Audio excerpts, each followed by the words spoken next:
What is going on, YouTube? Happy Sunday. Welcome back to another 1% Better podcast episode. Today we have a great read. For those who don't know, my name is Matthew Mazza, and every Wednesday and every Sunday that I come on here, I read from John Maxwell's The Daily Reader, and hopefully that brings you some motivation into your life and gives you a little bit of light in your day. So, today is day 14 of 75 hard for me. Things are going extremely well, doing the things I say I'm going to do, like making sure I wake up at, the latest 4:30 every morning so that way I can be to the gym by 5:30. Sometimes I do have to wake up earlier at 4 o'clock just due to the fact that the showers at my gym are currently out of commission, so I have to drive all the way back home to make sure that I am still able to get to work early and not just on time. So just because your circumstances change, it doesn't change your responsibilities. So the way I adjusted to that and adapted was just wake up 30 minutes early. So instead of waking up at 4:30, I wake up at 4 to make sure I'm still at the gym, get my workout in because I know that's the hardest thing for me to do. So I want to knock out the hardest fucking thing for me to do in my day, which is waking up early, getting that first workout out of the day, so that way I can kind of coast into the end of 75 Hard. If you guys would like to learn more about 75 Hard, look up Andy Frisella. I have a day in the life video on my channel about 75 Hard. It's an absolutely great program. This is my second time attempting to complete it. I have completed it once. I've attempted it many times and have failed, but that's okay because in order to succeed in life, you have to take imperfect action. And the reason I failed before was just the lack of mental strength. And I will tell you from the times that I have failed to the time I completed the first time last year to now, I'm only getting better, only focusing more of my time on my mental strength and capability because I know physically, I'm in shape. I can always be in better shape, and we're working on those things just to get 1% better. And that's why I'm here on these videos and these podcasts, is to help everybody achieve their goal of becoming 1% better in life and living a more optimal life, not just in areas like fitness, health, financial, whatever it could be. The goal is to help as many people possible increase their life and increase their, levels or what am I trying to say? I would say the goal is to always help people increase their ability to be optimal in all areas of their life. So that's my goal, and that's why I do these videos. So let's get in today's read. So today is May the 14th. I just read this earlier. I try to read these reads before so that way I can try to be prepared for these videos for y'all and make sure that I already have some things in place that I want to say. But I do have to say that this one made a lot of sense to me, and I'll go over why. So May 14th, the frustration challenge. Few things can be more maddening to a good leader in the middle than working for an ineffective leader. A normal reaction to the frustration challenge is to fix or replace the leader you're working for, but that is usually not an option for leaders in the middle. Even if it were, it would be inappropriate. No matter what our circumstances, our greatest limitation isn't the leader above us, it's the spirit within us. What should you do when you find yourself following a leader who's ineffective? It may not be easy, but it is possible to survive and even flourish in a situation like this. Here's what I recommend. 1. Develop a solid relationship with your leader. 2. Identify and appreciate your leader's strengths. 3. Commit yourself to adding value to your leader's strengths. 4. Get permission to develop a game plan to complement your leader's weaknesses. 5. Expose your leader to good leadership resources. 6. Publicly affirm your leader. It's hard to find a downside to adding value to your leader and an organization, especially if you maintain a long view. In time, people will recognize your talent. Others will value your contribution. They will admire your ability to succeed and to help others. Even those less talented than you succeed.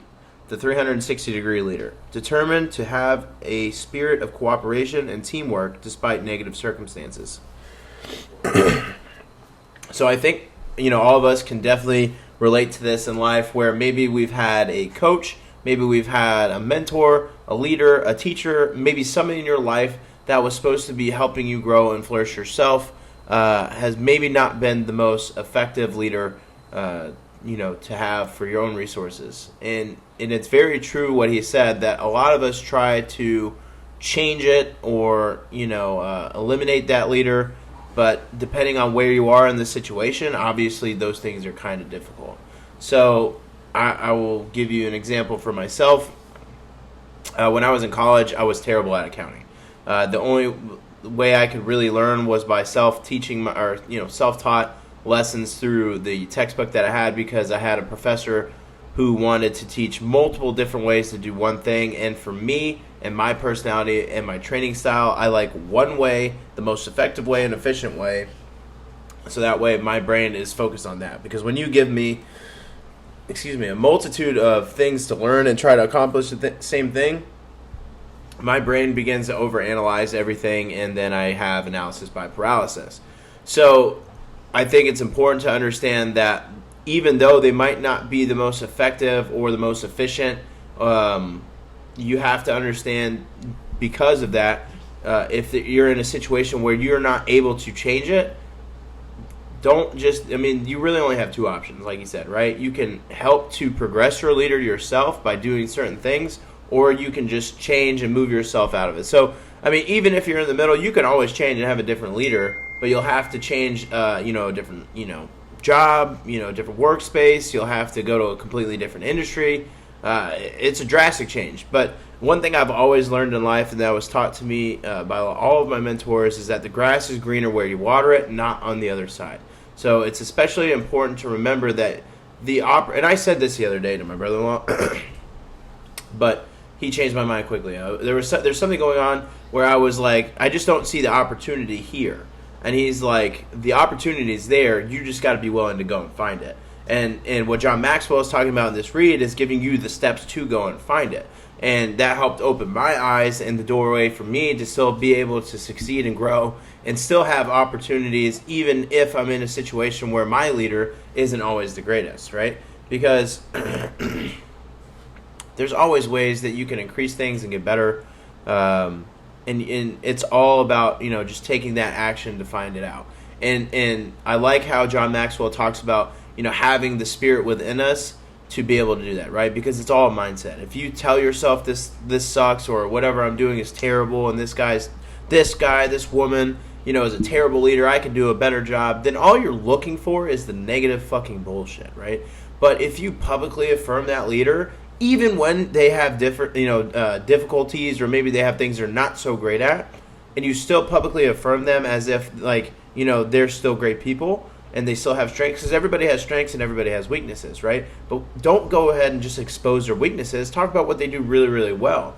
And then if you see something that's a weakness for them that maybe you're really strong at, apply yourself, take action, and to suffice that, right? Because it's true what they say, we're only as strong as our support team, right? A leader is only as strong as their support team behind them. So if a leader is maybe not the most effective leader in some areas, and all his support team is doing is talking down about him, about those things and his weaknesses, that's a terrible fucking support team. Who the fuck would want to lead them anyways? But if that leader knows that, hey, I have people who are going to supplement my weaknesses because that's their strength zone, fuck yeah. Everybody's going to want to go to bat for them. And the leader's going to want to work harder for his support team, because it's not just, give to your leader. It's got to be give and take, right?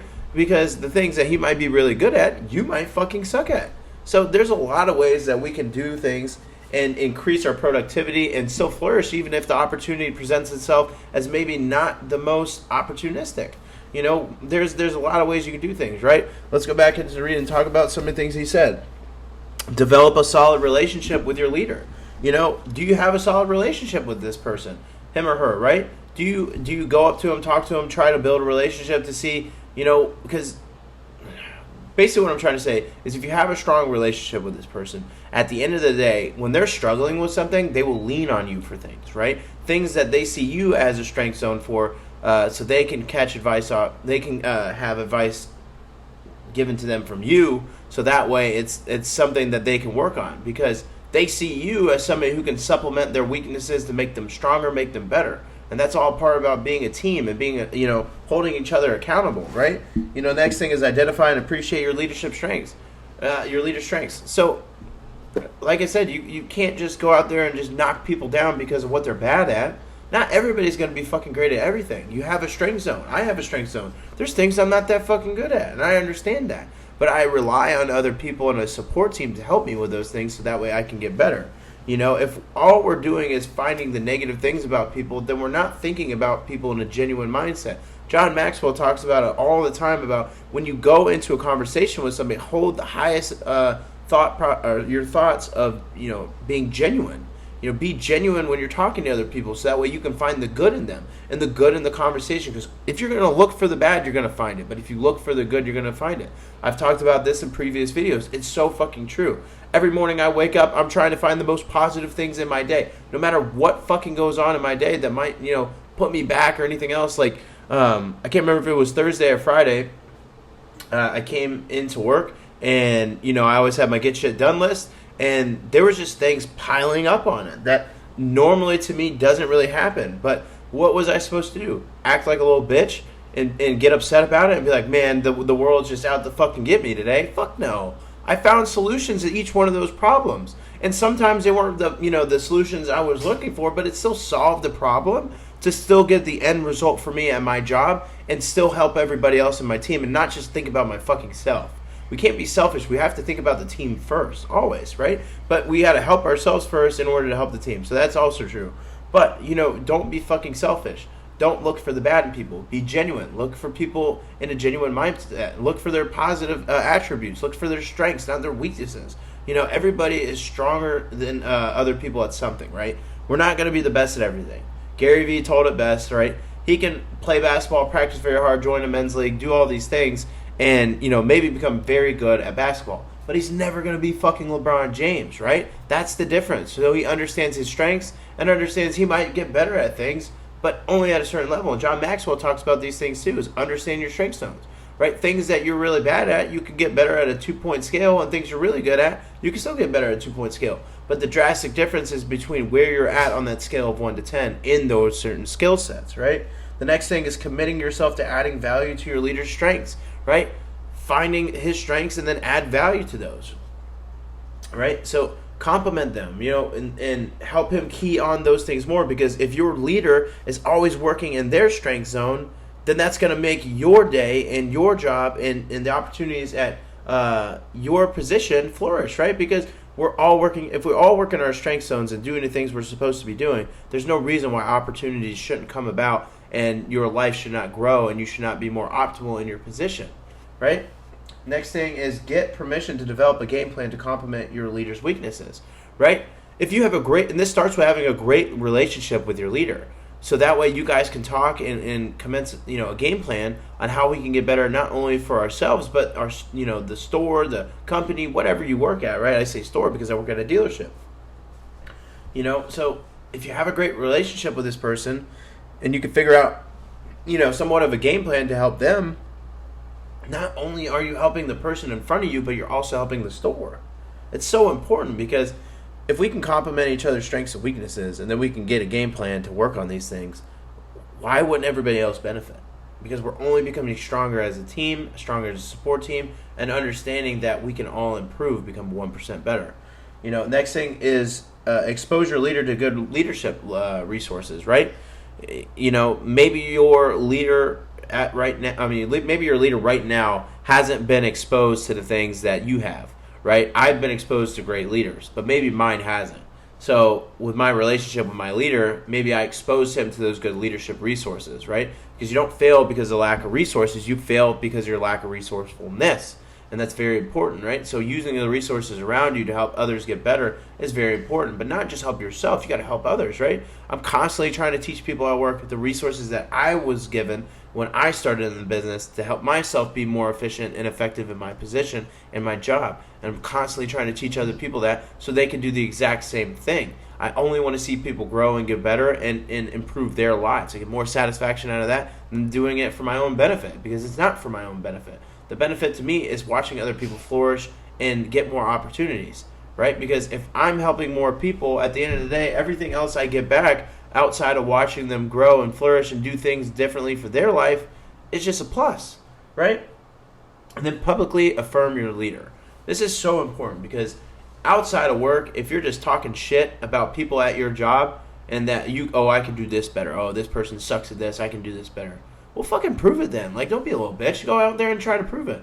But you shouldn't be doing those things fucking anyways, right? Don't talk bad about people. Don't be a fucking... That's a little bitch fucking mindset, right? That's immature as fuck. Nobody wants to listen to it. Nobody wants to hear you complain about, oh, this, that, and the other.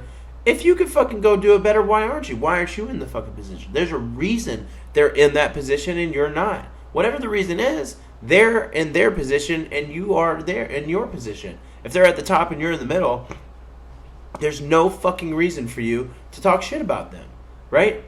Publicly affirm your leader. Talk great about them, about the things that they do extremely well, not the things they do bad at. Everybody's got because if all you do is talk down about people, nobody's gonna want to listen to anything you have to fucking say. It's just negative bullshit. I know I don't. Anytime somebody's got some negative bullshit, like woe is me, can't catch a break, I'm gonna complain bullshit, I want it completely away from me. And it's not that I don't want to listen to people vent or anything like that, but if it's just complaining without a solution to work on and get better, it's okay to understand, like, hey, there's a problem in addressing the problem, but you have to address the problem with a solution, which is commencing a game plan to figure out what we can do to strengthen the weakness in order to grow. That's the biggest thing right there, is don't talk shit about people and talk down about them because maybe you're better than them at something that they aren't.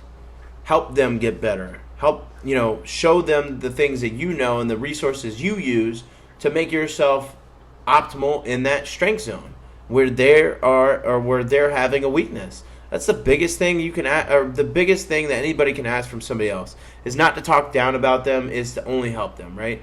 Because, and this is just it's just judgmental in human nature, I guess, to do it. And it's just a society we live in is, people want to talk shit about other people, but they don't have a game plan to help that other person. So those are the lowest context conversations that one can have, is somebody talking shit about somebody else's weaknesses and talking about how they can do a better job. Well, go fucking do it then, right? If you're so bad and you can do that shit, go fucking do it.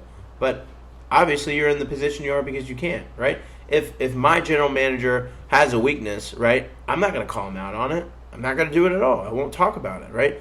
But I will build a relationship with him, and then hopefully we can have a conversation about things that we both struggle at and that we could both get better at, because we both have different experiences in the car business, right? My general manager is very young for his career, right, to be a general manager, right? He has circumstances that put him in that position, but I don't hate on it for him. That's just the opportunity he was given, and he took it, and he's running with it. And I think he's doing a phenomenal job. I think he's an excellent communicator. I think he's a great problem solver. I think there's things that he does extremely well. Do I think there's other things he can be better at? Yeah, but we can all do things that we can. There's always something in life that we can be better at. There's never any point in our life that we're fucking perfect, right? But there's a lot of things that I see in my general manager right now that he does extremely well, that I respect the fuck out of him for it, right? The way he holds the department for the desk managers, the way he holds the responsibility of finance managers, even the sales staff, and everybody loves this guy. He's not the guy that's ruling with a fucking iron fist and walking around thinking he's King Tut because he's the general manager. He gives everybody the same respect he wants to give his peers, outside of work, because it's his business at the end of the day, and people want to work for somebody that they respect and actually care for. Nobody wants to fucking work for somebody who's a dick and is going around acting like their shit don't stink, right? Nobody fucking cares for people like that. So publicly affirm your leader and work on the things that will only better the situation for you, your team, and your support system and leadership team around you. So that way you don't have to go change the situation, because just because it's bad at, maybe the company you're at right now doesn't mean it won't be the same way at the next job, right? At the end of the day, like I said, the grass is greener where you water it, not on the other side. So if we're constantly thinking about ways that we can improve our situation without, changing it drastically, that's the mindset we should go into it, and having the spirit within us to do it, having that mindset of looking for the good and looking for the solution, not adding to the problem. The goal in life is to solve problems, right? The more people we help, the more problems we solve for other people, the more we're going to learn ourselves and grow ourselves. But the more we add to fucking problems is the more stress we add to our own lives, and the more negative we're going to fucking become. And nobody likes negative fucking people. Nobody. Be positive. Have a great mindset behind it, right? Think genuine when you talk to other people. Like, look for the good in other people. Look for the great qualities that other people have, not their weaknesses.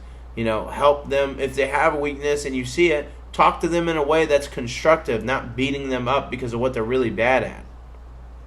Give them ways and resources that you learned that made you really good at those things that they're not that great at, right? And these are all things that John Maxwell talks about, and that's why he's the leader he is today, and that's where I'm trying to be, is to become, I don't know if I'll ever become, a high level leader like John Maxwell. I can only work on it and find opportunities to become that way. But at the end of the day, I'm just blessed to, have somebody in my life that exposed me to that resource, that looked for things that I wasn't initially great at, and helped me come up with a game plan to get better and improve my life so I can do the same for other people, right? We got to pay it forward, right? There's no reason to learn all this knowledge if we can't teach other people the same thing. That's just, don't be selfish. Help other people. Always have a mindset of genuinely be willing to go out of your way to help other people, and watch how much it'll benefit your life. And it might not be in the way you think it will, but I promise you it'll give you so much satisfaction, and it'll help you grow as a person, as a leader, whatever the relationship is, whether it's you and your wife, you and your children, your parents, your siblings, aunts, uncles, who fucking cares? It's just going to help you grow and be able to have better relationships at the end of the day. So at the end of the day, it was phenomenal read for today, and it's definitely going to help me go into this week for work and understand more ways that I can look for the good in people, and understand where their strengths are, and come up with a game plan to help them improve their weaknesses. So my mind is analyzing everything right now. But yeah, so I appreciate you guys. If you haven't already, go ahead and like, subscribe, and comment below about anything you'd like to see in the next video. Other than that, I'm going to continue on with 75 Hard. Just got to read tonight and I'm done. But I hope you guys have had a great Sunday. I hope you guys had a great last week. I hope you guys crush this week, improve your weaknesses, look for the good in people, and are constantly trying to get 1% better. Love you all. Have a great week, and I'll see you on Wednesday.